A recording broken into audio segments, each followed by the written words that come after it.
புதிதாக மாண்புமிகு தமிழக முதல்வர் தலைமையில் பொறுப்பேற்ற திராவிட மாடல் அரசு இறையன்பர்களுக்கு அடிப்படை தேவைகளை நிவர்த்தி செய்வதும், ஆகம விதிப்படி 12 ஆண்டுகளுக்கு குடமுழுக்கு என்பதை நிறைவேற்றிடவும், திருக்கோயிலுக்கு வருகின்ற பக்தர்களுக்கு தேவையான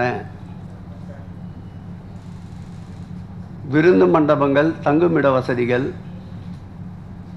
கழிப்பறைகள், குளியல் அறைகள், பாதுகாக்கப்பட்ட குடிநீர் வசதி, பக்தர்களுடைய நேர்த்திக் கடனை செலுத்துவதற்குண்டான வழிபாட்டுகளுக்கு தேவையான, அது தங்க ரதம் என்றாலும் சரி அல்லது வெள்ளி ரதம் என்றாலும் சரி, மரத்தேர்கள் என்றாலும் சரி, அந்த தேர்களை பாதுகாக்கின்ற வகையில் தேர் கொட்டகை என்றாலும் சரி, அதிக பக்தர்கள் கூடும் இடங்களில் தேவைப்படுகின்ற மருத்துவமனைகள், அதிக பக்தர்கள் வருகின்ற இடங்களில் முழுநேர அன்னதான திட்டம், ஏற்கனவே நடைபெற்று கொண்டிருந்த ஒருவேளை அன்னதான திட்டத்தை விரிவுபடுத்துதல், அன்னதான திட்டத்திற்கு தேவையான அன்னதான கூடங்களை கட்டுவித்தல், திருவிழா காலங்களில் பக்தர்களுக்கு தேவையான அடிப்படை வசதிகளை நிறைவேற்றுவதற்கு சிறப்பு நிகழ்வுகளை நடத்தி சிறப்பு கூட்டங்களை ஏற்பாடு செய்து கலந்தாய்வுகள் செய்து குழுக்களை அமைத்து பக்தர்களுக்கு தேவையான வசதிகளை ஏற்படுத்துதல், நோட்டிஃபை ஃபெஸ்டிவல் என்று கருதப்படுகின்ற 13 திருவிழாக்களுக்கு முன்கூட்டியே முன்னெச்சரிக்கை நடவடிக்கையாக வருகின்ற பக்தர்களுக்கு ஏற்ப அனைத்து பணிகளையும் செய்வித்தல், இறை சார்ந்த நிகழ்ச்சிகள் நவராத்திரி என்றாலும் சரி, சிவராத்திரி என்றாலும் சரி, ஐயப்ப பூஜை என்றாலும் சரி, ஆன்றோர் சான்றோர் பெருமக்களுக்கு விழாக்கள் எடுப்பதென்றாலும் சரி, சித்தர்களுடைய வழிபாடுகளை மேலும் அறிந்து கொள்வதற்குண்டான திருவிழாக்கள் எடுப்பதென்றாலும் சரி, திருவிழா காலங்களில் மட்டுமல்லாமல் மாதந்தோறும் வருகின்ற பௌர்ணமி நாட்களில் திருவிளக்கு பூஜை என்றாலும் சரி, கட்டணமில்லா இலவச திருமணம் என்றாலும் சரி, மாற்றுத்திறனாளிகள் திருமணம் செய்து கொள்வதற்காக திருக்கோயிலின் சார்பிலே செயல்படுத்தப்படுகின்ற திருமண மண்டபங்களில் இலவசமாக கட்டணமில்லாமல் திருமணத்திற்குண்டான திருமண மண்டபங்களில் வாடகை தவிர்த்து திருமணம் செய்து கொள்பவர்களுக்கு இலவச திருமணம் நடத்தி வைப்பதென்றாலும் சரி, அதேபோல் 1000 ஆண்டுகளுக்கு மேற்பட்ட திருக்கோயில்களுக்கு அரசினுடைய நிதியும் உபயதார நிதியும் திருக்கோயில் நிதியும் சேர்த்து 517 கோயில்களில் 1000 ஆண்டுகளுக்கு மேற்பட்ட நம் மன்னர்கள் நமக்கு விட்டு சென்ற பொக்கிஷமான திருக்கோயில்களை பாதுகாப்பதென்றாலும் சரி, அந்த திருக்கோயிலுக்கு தேவையான அடிப்படை வசதிகளை செய்து தருவதற்கு அறங்காவலர் குழுக்களை நியமிப்பதென்றாலும் சரி, அதேபோல் திருக்கோயில் சார்பிலே இருக்கின்ற திருக்குளங்களை பாதுகாத்தல், அந்த பகுதியினுடைய நிலத்தடி நீர்மட்டத்தை உயர்த்துதல் போன்ற பணிகள் என்றாலும் சரி, திருக்கோயிலுக்கு சொந்தமான பள்ளிகள் கல்லூரிகளில் படிக்கின்ற பிள்ளைகளுக்கு தேவையான கட்டமைப்பு அடிப்படை வசதிகளை இன்றைய விஞ்ஞான யுகத்திற்கேற்றாற்போல் ஸ்மார்ட் கிளாஸ் ரூம், அதேபோல் ஆய்வகங்கள், அறிவகங்கள், அதேபோல் நூலகங்களை ஏற்படுத்துவதென்றாலும் சரி, நம்முடைய தமிழ் கடவுளான முருகருக்கு பெருமை சேர்க்கின்ற வகையில் முருகக் கடவுள் அமைந்திருக்கின்ற அறுபடை வீடுகளிலும் சிறப்பு விரைவு திட்டத்தின்படி நம்முடைய திருச்செந்தூரிலே 350 கோடிக்கு மேலாக விரைவு திட்டத்தில் அந்த திருக்கோயிலுடைய குடமுழுக்கு நடத்துகின்ற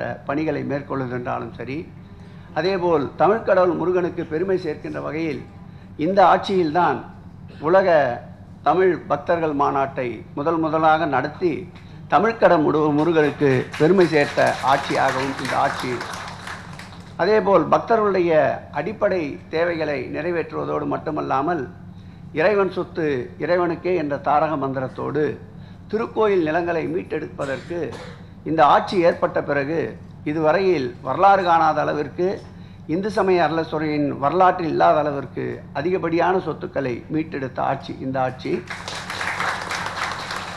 அதேபோல் குடமுழுக்குகள் நேற்றைய தினம் வரையில் பார்த்தால் 24 குடமுழுக்குகள் ஒரே நாளில் நடந்திருக்கின்ற ஆட்சி. இந்த ஆட்சி ஏற்பட்ட பிறகுதான் 5 திருக்கோயில் தங்கரதத்திற்கான அறிவிப்பு வெளியிடப்பட்டு அதில் ஒரு திருக்கோயிலுடைய தங்கரதம் பக்தர்கள் பயன்பாட்டிற்கு பெரியபாளையத்தம்மன் கோயிலில் வீதி உலா விடப்பட்டிருக்கின்றது. 9 வெள்ளித்தேர்கள் அறிவிக்கப்பட்டு தணிகைமலை திருத்தணி முருகன் கோவிலுக்கு ஒரு வெள்ளித்தேர் வீதி உலாவிற்கு பக்தர்களுடைய நேர்த்திக்கடனுக்கு அறிவிக்கப்பட்டிருக்கின்றது. மரத்தேர்கள் என்றாலும் சரி, மரத்தேர்களை பழுது நீக்குகின்ற பணிகள் என்றாலும் சரி, தேர்கள் பாதுகாப்பிற்கு கொட்டகை அமைப்பது முதல் கொண்டு ஒவ்வொரு நிகழ்வாக படிப்படியாக உன்னிப்பாக உற்று நோக்கி மாண்புமிகு தமிழக முதல்வர் அவர்கள் தலைமையிலே அமைந்திருக்கின்ற உயர்மட்ட இந்து சமய ஆலோசனை குழு கூட்டத்தை இதுவரையில் 3 முறை கூட்டி இந்த துறைக்கு தேவையான அனைத்து பணிகளையும் நிறைவேற்றித்தர மாண்புமிகு முதலமைச்சர் அவர்கள் உத்தரவோடு முதலமைச்சருடைய நல்ல ஆலோசனையோடு மேற்கொண்டு வருகின்றோம். அதேபோல் நம்முடைய திருவண்ணாமலையில் அண்மையிலே நடைபெற இருக்கின்ற தீபத் திருவிழாவை முன்னிட்டு ஏற்கனவே திட்டமிட்டது போல் மாண்புமிகு தமிழ்நாட்டுடைய துணை முதலமைச்சர் தலைமையிலே ஒரு ஆய்வு, அந்த மாவட்ட அமைச்சர் தலைமையிலே ஒரு ஆய்வு, இன்றைக்கு 3வது கட்டமாக இன்று மாலை திருவண்ணாமலையிலே ஒரு ஆய்வு. இப்படி திருவிழா காலங்களில் கூட பக்தர்களுடைய அனைத்து அடிப்படை வசதிகளையும் முழு மூச்சோடு இறங்கி பக்தர்களுடைய தேவையை அறிந்து திருவிழாக்களை சிறப்பிக்கின்ற ஆட்சிகளாக, திருவிழாக்கள் அதிகமாக நடைபெறுகின்ற ஒரு ஆட்சியாக இந்த ஆட்சி திகழ்ந்து கொண்டிருப்பதை யாரும் மறந்துவிட முடியாது, மறுத்துவிட முடியாது. அந்த வகையிலே இன்றைக்கு இந்த ஆட்சி ஏற்பட்டவுடன் முதலாக திருக்கோயில் நிலங்களை மீட்பதற்காக 38 மாவட்டங்களுக்கு வருவாய்த்துறையின் சார்பில் ஒவ்வொரு மாவட்டத்திற்கும் ஒவ்வொரு வட்டாட்சியரை பணிக்கு அமர்த்தியிருந்தோம். அந்த வகையில் அந்த 38 வருவாய்த்துறை வட்டாட்சியர்களுக்கு உதவியாக ஒவ்வொரு வட்டாட்சியருக்கும் 2 சர்வேயர்களை நியமித்திருந்தோம். அதற்குண்டான செலவு ஆண்டுக்கு 10,50,00,000 ரூபாயை இந்து சமய அறநிலையத்துறை தொடர்ந்து வழங்கி வருகின்றது. இந்த ஒரு முன்னெடுப்பு முயற்சியால் இதுவரையில் இந்து சமய அறநிலையத்துறையின் சார்பில் மீட்கப்பட்ட நிலங்களின் மதிப்பு சுமார் 6,955 கோடி ரூபாய் அளவிற்கு இதுவரையில் நிலங்களை மீட்டிருக்கின்றோம்.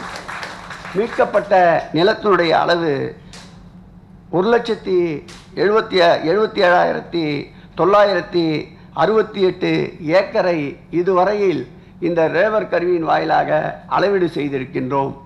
அது மாத்திரமல்லாமல் இந்த திட்டத்தின் வாயிலாக கணினி சிட்டா என்று பெயர் மாற்றப்பட்டிருந்த 4,775 ஏக்கர் நிலங்களை திரும்பவும் திருக்கோயிலின் சார்பிலே கணினி சிட்டா பெயர் மாற்றத்தை செய்திருக்கின்றோம். இது மாத்திரமில்லாமல் இந்த யூடிஆர் தவறுகள் மேல்முறையீடு செய்து 6,715 ஏக்கர் திரும்பவும் திருக்கோயில் பெயரிலே பெறப்பட்டிருக்கின்றது. இன்றைக்கு இந்த பணிகள் தொடர் வெற்றி காண வேண்டும் என்பதற்காக கடந்த 8/9/2021 அன்று மயிலாப்பூரிலே இந்த நில அளவிடும் பணி தொடங்கப்பட்டது. இதற்குண்டான இந்த ரேவர் கருவியை வருவாய்த்துறை வாயிலாக பெற்றிருந்தோம்.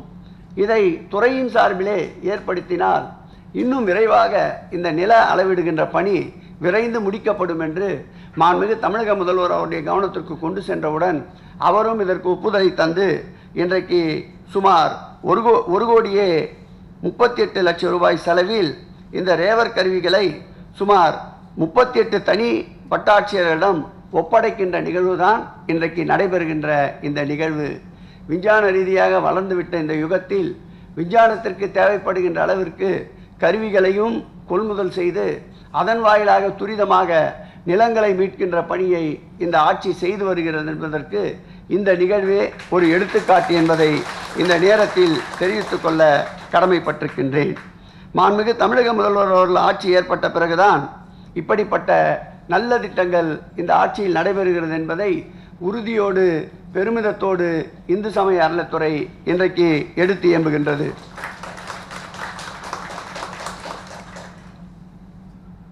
சொல்லுங்க, வேற ஏதாவது கேட்கணும் கேளுங்க.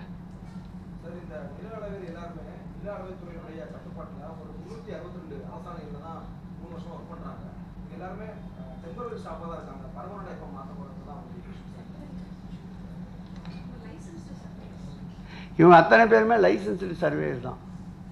அல்ல, இவங்களுக்கு கோயில் சார்பில் இந்த பணி முடியவில்லை, இவங்களோட பணி தொடரும்.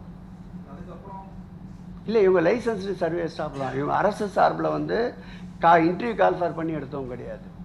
இந்த 38 பேருக்கு உதவி புரியறதுக்காக வந்தவங்க. அந்த 38 பேர் அரசில் இருக்கிற வட்டாட்சியாளர்கள்.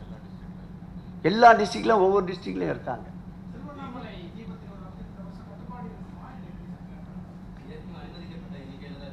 இன்று மாலை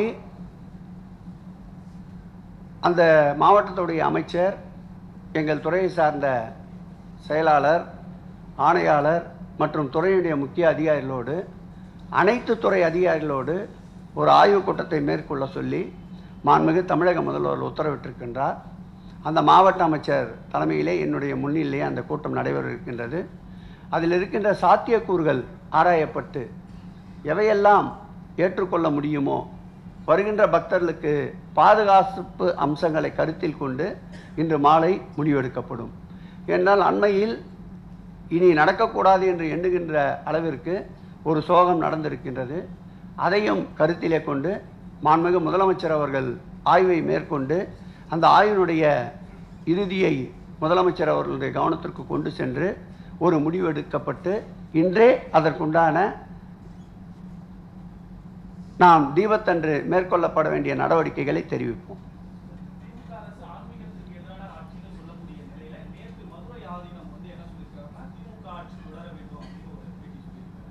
மாண்புமிகு முதலமைச்சர் அவர்கள் நேற்றைக்கு முன்தினம் வடசென்னை வளர்ச்சி திட்டத்தில் 1383 கோடி ரூபாய் அளவிற்கு இதுவரையில் சுதந்திரம் அடைந்த பிறகு எந்த ஆட்சியிலும் செய்ய முடியாத, எந்த ஆட்சியின் பார்வையும் திரும்பாத வடசென்னையின் பக்கம் திரும்பியதன் காரணமாக 6000 கோடிக்கு மேலாக அந்த மாவட்டத்துடைய வளர்ச்சியை மையப்படுத்தி அன்றைக்கு அடிக்கல் நாட்டுகின்ற பொழுது முதலமைச்சர் சொன்னார், குறைகள் சொல்பவர்களிடம் நிறைகளை காணுகின்ற ஆட்சி, வாக்களித்தவர்களுக்கும் வாக்களிக்காதவர்களுக்கும் சேவை புரிகின்ற ஆட்சி, எங்கள் மீது வசைபாடுபவர்களும் எங்களை வாழ்த்துவார்கள் என்றார்.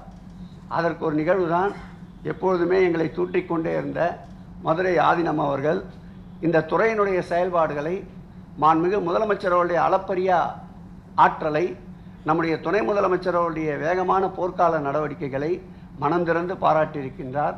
உண்மையை பேசிய ஆதீனத்திற்கு துறையின் சார்பிலும் தனிப்பட்ட முறையில் என் சார்பிலும் வசைபாடுபவர்களையும் வாழ்த்த செய்கின்ற ஆட்சி, பணிகளால் உழைப்பால் வாழ்த்த செய்கின்ற ஆட்சி மாண்புமிகு தமிழக முதல்வர் தலைமையில் அமைந்திருக்கின்ற திராவிடர் மாடல் ஆட்சி என்பதற்கு நேற்றைய நிகழ்வு ஒரு உதாரணம்.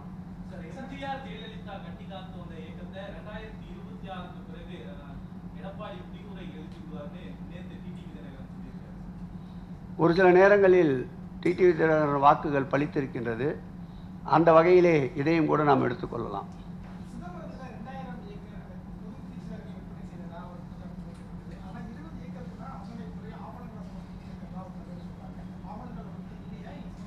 இல்லை, நிச்சயமாக அறளைத்துறையின் சார்பில் நாங்கள் ஏற்கனவே தாக்கல் செய்த என்னென்ன குறைபாடுகள் இருக்கிறது என்று நாங்கள் தாக்கல் செய்வதற்குண்டான அனைத்து ஆவணங்களையும் விரைவாக தாக்கல் செய்வதற்குண்டான நடவடிக்கைகளை மேற்கொள்வோம். நீதிமன்றத்தில் இந்த வழக்கு நிலுவையில் உள்ளதால் அதிகப்படியாக இது குறித்து கருத்து கூற இயல முடியாத நிலை இருக்கின்றது. எங்களை பொறுத்தளவில் இந்த ஆட்சி ஏற்பட்டவுடன் அன்றைக்கு சொன்ன அதே கூற்றைத்தான் இன்றைக்கும் சொல்கிறோம். சிதம்பரம் நடராஜர் திருக்கோயிலில் அனைத்தும் முறையாக நடந்தால் அரசு எதிலும் தலையிடாது. இந்த அரசை பொறுத்தளவில் தவறு எங்கு நேர்ந்தாலும், மக்களுக்கு எந்த வகையில் பாதிப்பு என்றாலும் அந்த பாதிப்பை களைவதற்கும் தவறுகளை சரி செய்வதற்கும் நிச்சயமாக சட்டத்திற்குட்பட்டு இந்த ஆட்சியும் இந்து சமய அறநிலைத்துறையும் நடவடிக்கை எடுக்க தயங்காது என்பதை மீண்டும் மீண்டும் அழுத்தம் திருத்தமாக வலியுறுத்தி கூறுகிறோம்.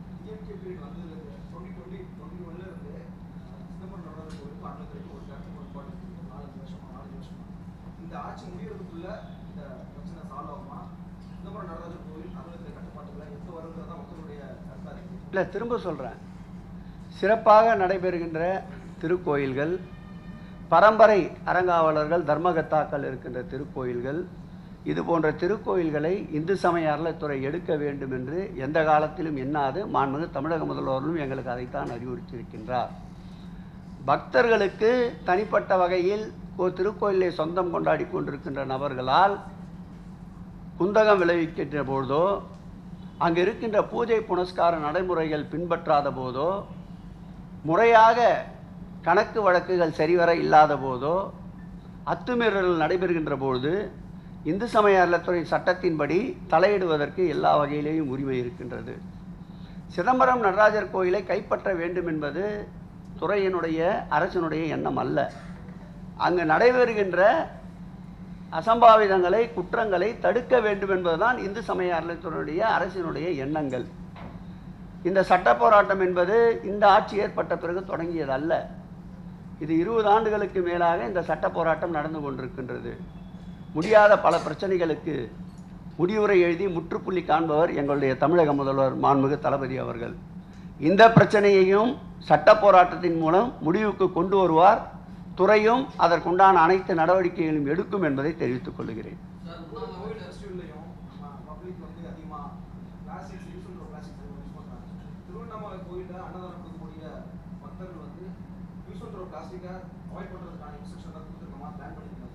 நிச்சயம் கடந்த மாதம் நடந்த 2 ஆய்வுக் கூட்டங்களிலும் அதை பாக்குமட்டைகள் கொண்ட அந்த உணவு பரிமாறுகின்ற அட்டைகளை பயன்படுத்த வலியுறுத்தி இருக்கின்றோம். பல லட்சம் மக்கள் கூடுகின்ற இந்த இடங்கள் ஆக இருந்தாலும் உணவு கட்டுப்பாட்டுத்துறை அதிகாரிகளுடைய சான்றுகளை பெற்றுத்தான் ஆங்காங்கே அன்னதானங்கள் வழங்க வேண்டும் என்று கூட நாங்கள் அறிவுறுத்தியிருக்கின்றோம். அப்படி தன்னார்வலர்களும் திருக்கோயிலின் சார்பில் நடைபெறுகின்ற அன்னதானத்திற்கும் இந்த கட்டுப்பாட்டை விதித்திருக்கின்றோம். அதை முழுமையாக பின்பற்றுவதற்கும் இன்றைக்கு அறிவுறுத்த இருக்கின்றோம். அதேபோல் இப்படி சேருகின்ற குப்பைகளை உடனுக்குடன் அகற்றுவதற்கு சிறப்பு பணியாளர்களையும் நியமித்திருக்கின்றோம். மாநகராட்சி நகராட்சி சார்பிலும் அந்த மாவட்டத்தை ஒட்டி இருக்கின்ற மாவட்டங்களில் இருக்கின்ற தூய்மை பணியாளர்களையும் இந்த பணியில் ஈடுபடுத்த அறிவுறுத்தியிருக்கின்றோம். எல்லா வகையிலேயும் என்னென்ன பிரச்சனைகள் எல்லாம் இந்த தீபத்தன்று வரும் என்பதை கணக்கிட்டு பக்தர்களுக்கு எந்த விதமான அசௌகரியமும் ஏற்படக்கூடாது என்று திட்டமிட்டு அனைத்து பணிகளையும் விரைவாக முடுக்கிவிட்டிருக்கின்றோம். அதன் தொடர்ச்சியாகத்தான் இன்று மாலையும் அங்கு ஆய்வுக் கூட்டம் நடைபெற இருக்கின்றது.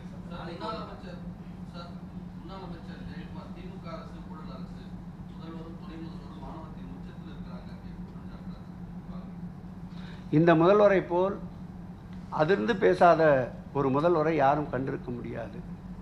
கருணையின் உறைவிடமாக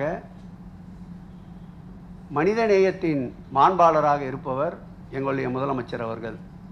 துணை முதலமைச்சரை எடுத்துக்கொண்டால் எப்பொழுதுமே சிரித்த முகத்தோடு காட்சியளித்துக் கொண்டிருப்பார். இதுவரையில் அவர் பத்திரிகையாளர் சந்திப்பில் கூட யாரையாவது அதிர்ந்து பேசினார் என்று காட்டுங்கள் பார்க்கலாம். ஆணவம் என்பது எங்களுக்கு எந்த காலத்திலும் வந்தது கிடையாது. நம்முடைய அமைச்சர் தான் ஆணவத்தின் உச்சியிலே இருக்கின்றார். வார்த்தை பிரயோகம் என்பது ஒரு முறை கூட அவர் உண்மை சட்டத்திட்டங்களுக்கு உட்பட்டு அன்பார்லிமெண்ட் வேர்டு எதுவோ அதைத்தான் பயன்படுத்தக்கூடியவர் நீங்கள் சொன்ன அந்த முன்னாள் அமைச்சர் அவர்கள். திமுகவை பொறுத்தளவில் இது வளர்ந்து வருகின்ற இயக்கம். கடந்த தேர்தலில் இன்றைக்கு குற்றச்சாட்டு சொல்லி அமைச்சர் சொன்னார், எங்களுடைய இயக்கத்தின் தலைவர் எங்கள் ஆறுயிர் தளபதி அவர்களை எதிர்த்து நானே போட்டியிடுவேன், என்னை எதிர்த்து அவர் போட்டியிட ராயபுரத்தில் தயாரா என்றார். அப்பொழுது எங்களுடைய முதலமைச்சர் ஒரு கருத்தை சொன்னார், உன்னை எதிர்த்து நான் சாதாரணமான ஒரு தொண்டனை நிற்க வைத்து உன்னை வெற்றி கொள்வேன் என்பார். யாரென்றே அறிமுகம் இல்லாத ஐடி மூர்த்தியை களமிறக்கினார். அவரிடமே தோற்று ஓடியவர் தான் நீங்கள் சொல்லுகின்ற அந்த நபர். ஆகவே அவர் கூற்றுக்கெல்லாம் பெரிய விளம்பரம் நமக்கு தேவையில்லை. 2026 சட்டமன்ற தேர்தல் வருகிறது. முடிந்தால் அவர் அதே ராயபுரத்தில் வெற்றி பெற்று சட்டமன்றத்திற்கு வரட்டும். அதன் பிறகு இது போன்று ஏதாவது கேள்விகள் எழுப்பினால் பதில் சொல்ல தயாராக இருக்கின்றோம். இதுக்கு மேலே போட போறீங்க, கேட்டுக்கினே இருக்கிறீங்க. கண்டிப்பாக மாநகராட்சி போர்க்கால அடிப்படையில் சென்னையை பொறுத்தளவில் 24/7 தயாராக இருக்கின்றது. நம்முடைய மாண்புமிகு தமிழக முதல்வர் அவர்களும் நம்முடைய தமிழகத்துடைய துணை முதலமைச்சர்களும் தொடர்ந்து கலாய்விலே இருக்கின்றார். எங்களை போன்ற அமைச்சர்கள், நாடாளுமன்ற சட்டமன்ற உறுப்பினர், உள்ளாட்சி பிரதிநிதிகள் களத்திலே நின்று கொண்டிருக்கின்றோம். அதோடு கூடுதலாக திராவிட முன்னேற்ற கழகத்துடைய தொண்டர்கள் தோழர்களும் களத்தில் நின்று கொண்டிருக்கின்றார்கள். நீங்கள் கூறிய பிற மாவட்டங்களில் கூட அந்தந்த மாவட்டங்களில் பருவமழை வரும், இந்த மழை மீண்டும் தொடரும் என்று கணிக்கின்ற அனைத்து மாவட்டங்களிலும் பொறுப்பு அமைச்சர்கள் தொடர்ந்து களத்திலே நின்று கொண்டிருக்கின்றார்கள்.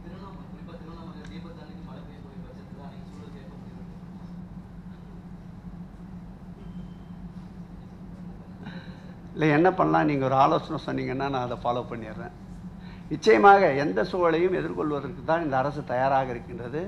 இயற்கை சீற்றங்களை ஒரு சில நேரங்களில் கணிக்க முடியாத காலங்களில் இது போன்ற சிறு சிறு நிகழ்வு நடக்கின்றது. அதற்கும் உடனடியாக போர்க்கால அடிப்படையில் இந்த அரசு நடவடிக்கை எடுத்துக்கொண்டு தான் இருக்கிறது. வருமுன் காப்போம் என்ற சொல்லிற்கு ஏற்பபடி இந்த அரசு தொடர்ந்து செயல்பட்டு கொண்டிருக்கின்றது. இன்றைய நிகழ்வை பொறுத்தளவில் ரேவர் கருவி இயந்திரங்கள் என்பது சுமார் 36